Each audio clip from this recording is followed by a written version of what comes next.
ఈసారి కొట్టాల్సిందే. హనుమంతుడి ఆశీస్సులు తీసుకొని నెట్స్లోకి వైభవ్ సూర్యవంశీ. ఇంగ్లాండ్ పర్యటన ముగించుకొని భారత్కు తిరిగి వచ్చిన యువ క్రికెటర్ వైభవ్ సూర్యవంశీ మళ్లీ సాధనలో నిమగ్నమయ్యాడు.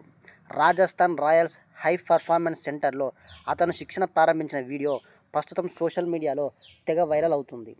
ప్రాక్టీస్ ప్రారంభించే ముందు హనుమంతుడి ఆశీస్సులు తీసుకున్న వైభవ్ అనంతరం నెట్స్లో దూకుడుగా బ్యాటింగ్ చేస్తూ అందరి దృష్టిని ఆకర్షించాడు. రాజస్థాన్ రాయల్స్ తమ అధికారిక సోషల్ మీడియా ఖాతాలో ఈ వీడియోను బ్యాక్ టు వర్క్ అనే క్యాప్షన్తో పంచుకుంది. వీడియోలో వైభవ్కు జట్టు ఆటగాళ్లు, సహాయక సిబ్బంది గౌరవ వందనం ఇవ్వడం కనిపిస్తుంది. 2 వరుసలుగా నిలబడి అతనికి స్వాగతం పలకగా చిరునవ్వుతో వారందరి మధ్య నుంచి నడుచుకుంటూ వచ్చిన వైభవ్ నేరుగా ప్రాక్టీస్కు వెళ్ళాడు.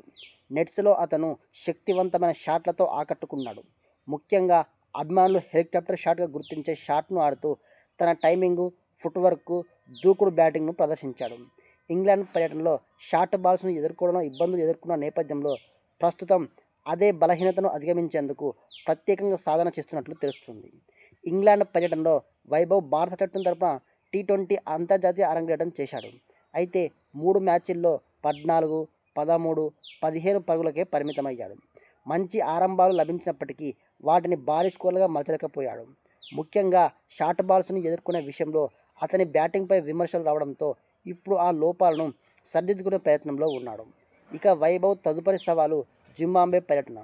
జూలై 23 నుంచి ప్రారంభమయ్యే 3 మ్యాచ్ల టీ20 సిరీస్లో అతను భారత జట్టుకు ప్రాతినిధ్యం వహించనున్నాడు. ఇంగ్లాండ్ పర్యటనలో ఎదురైన నిరాశను మరిచి ఈ సిరీస్లో భారీ ఇన్నింగ్స్ ఆడి తన ప్రతిభను నిరూపించుకోవాలని లక్ష్యంగా పెట్టుకున్నాడు. రాజస్థాన్ రాయల్స్ పంచుకున్న వీడియోకు అభిమానుల నుంచి భారీ స్పందన వస్తుంది. యువ బ్యాటర్పై ఫ్రాంచైజీకి ఉన్న నమ్మకం, అతని కష్టపడే తత్వం ఈ వీడియోలో స్పష్టంగా కనిపిస్తున్నాయని నెటిజన్లు వ్యాఖ్యానిస్తున్నారు. ఇప్పుడు అందరి దృష్టి జింబాబ్వే సిరీస్లో వైభవ్ ఎలా రాణిస్తాడన్న దానిపైనే ఉంది.